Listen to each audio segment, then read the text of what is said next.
A janitor thinks he can fix this? Victoria Sterling Desnereth, waving her manicured hand at the sparking engine as her diamond bracelet sparkled under the boardroom lights. She made a show of covering her nose, her perfume mixing with a hint of something colder. God, you even smell like motor oil. Jamal Washington froze in the doorway, still gripping a trash bag with those battered, work-rough hands.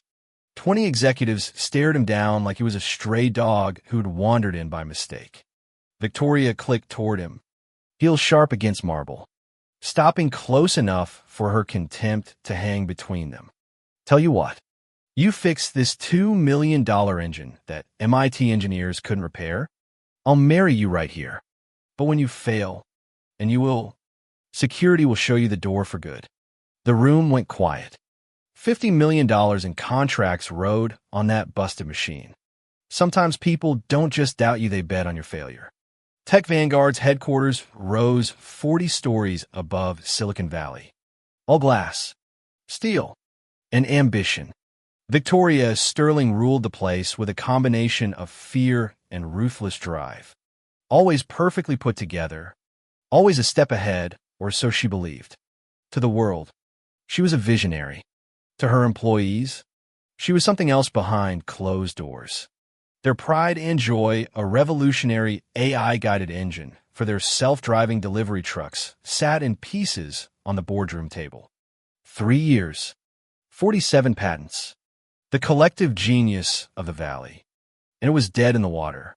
The thing should have been a game-changer. 93% efficiency, 6-week backlog of failed repairs. 3 separate Ivy League teams defeated, 67 diagnostic tests, and nothing but the same error message every time harmonic disruption detected. Jamal knew every inch of that building. He'd spent 3 years pushing a maintenance cart past executives who pretended he didn't exist. Officially, he was a technical consultant. Everyone else saw the janitor, the guy with a community college degree he never had the chance to use. The guy whose dreams got put on hold when his mom's cancer bills started piling up. He was invisible, and sometimes survival meant pretending you didn't hear the jokes or notice the stares. Meanwhile, Victoria was unraveling. Morning started with her pacing the boardroom, coffee cups stacking up as her voice grew sharper. 67 million. That's what we lose if this engine isn't fixed by Friday. She'd bark at the engineers. They sat silent, expensive degrees and expensive suits, drowning under student debt and mounting pressure. The AI and the hardware just wouldn't talk to each other's software patches. Hardware swaps, consulting experts from Stanford to Detroit, even a feng shui specialist thrown in for good measure. Nothing worked. Victoria needed a scapegoat. Maybe we have too many people who don't belong here. She'd mutter, eyes landing on Jamal as he quietly refilled the water pitcher. It didn't matter that Sarah Kim from Berkeley had been working 12-hour days without results. When people get desperate, the blame rolls downhill. Jamal learned to keep his head down, but he couldn't turn off his engineering mind. Late at night, he'd study the blueprints left out on the boardroom table, notice things no one else seemed to see. The engine was built in Germany, metric measurements. But the AI was calibrated in California, imperial units. A small error, maybe, but a small error can cause a big mess. Behind the scenes, the office whispers got ugly. Victoria scheduled Jamal's cleaning shifts during big meetings, using him as a prop. Internal emails joked about the cleaning guy and speculated about his future unemployment. Even HR piled on, turning him into a corporate punchline.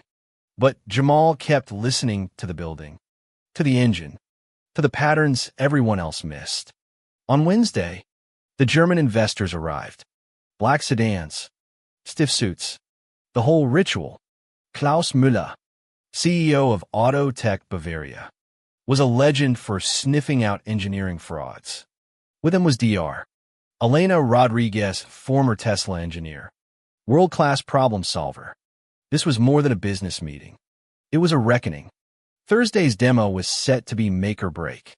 Engineers were running on fumes. Some blamed software. Others blamed hardware. One guy said it was the Wi-Fi. Jamal, mopping the floor late at night, heard something different, subtle frequencies, a vibration out of place like an engine straining against itself. He remembered his grandfather's words from Detroit. Every engine's got a voice. You just have to listen. Thursday morning. Chaos hit.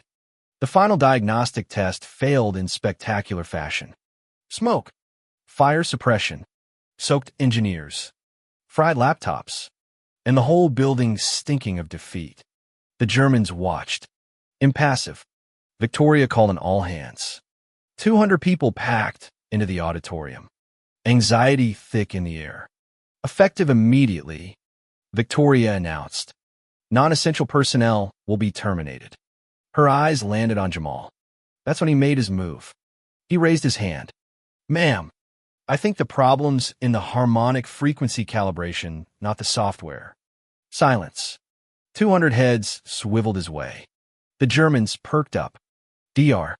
Rodriguez, bored just moments before, leaned in. Victoria's expression went from shock to anger to calculation. Maybe this was her chance to crush a nobody in front of everyone. Victoria put on her best. Let's make this entertaining voice. Making a show out of Jamal's suggestion. Here's your chance. Maintenance boy. 2 hours. Fix what the best engineers couldn't.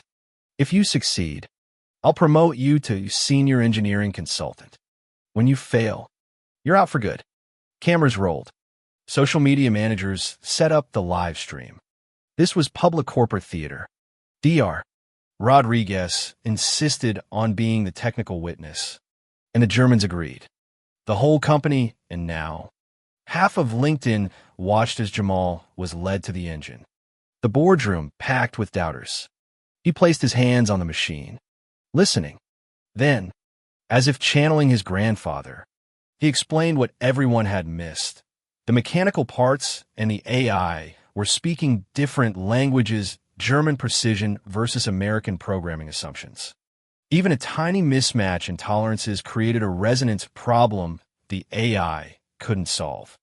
He found the answer in the blueprints, the crankshaft, pistons, even the timing chain, all built to German tolerances.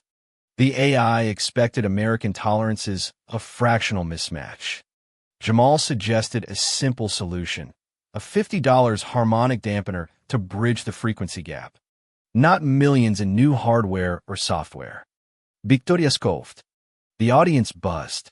But Jamal worked quickly, installing the part like he'd done 1,000 times before. He looked up at Dr. Rodriguez. Ready? She nodded. Jamal started the engine. For the first time in 6 weeks. It purred. Perfect rhythm. Error code's gone. The Germans checked the diagnostics. Stunned. 97. 3% efficiency, 3 points higher than projected. When they ran the engine in the prototype truck, it ran flawlessly, passing every test. The live stream comments exploding as people realized what they just witnessed. Suddenly, Jamal was no longer invisible. Dr. Rodriguez and Klaus Mueller shook his hand, calling his solution elegant and brilliant. The German investors boosted their commitment by 20% on the condition Jamal lead the European engine development program. Victoria? Her humiliation was complete. The board launched an investigation. Within 2 weeks, Victoria was quietly demoted, her authority stripped, while Jamal was promoted with a huge raise and stock options. Company policy changed overnight. Every employee's idea now got a fair review. 3 months later, Victoria approached Jamal in the cafeteria. A different person. She apologized, asked for advice on inclusive leadership. Jamal, remembering his grandfather's grace, offered it. 6 months after that, Jamal's engines powered vehicles from Munich to Berlin. His frame diploma hung beside patents and industry awards, a tribute to the unlikely path from janitor to senior engineer. Sometimes the best ideas come from the people you least expect. If you ever doubted that hidden talent could change everything, now you know. Have you ever watched someone's potential get completely overlooked? Tell your story in the comments. Maybe it'll be the next one we share. And hey, if you spotted the detail that reveals Victoria's true character at 43:20, drop it below. Don't forget to subscribe for more stories where justice finally gets its moment in the sun.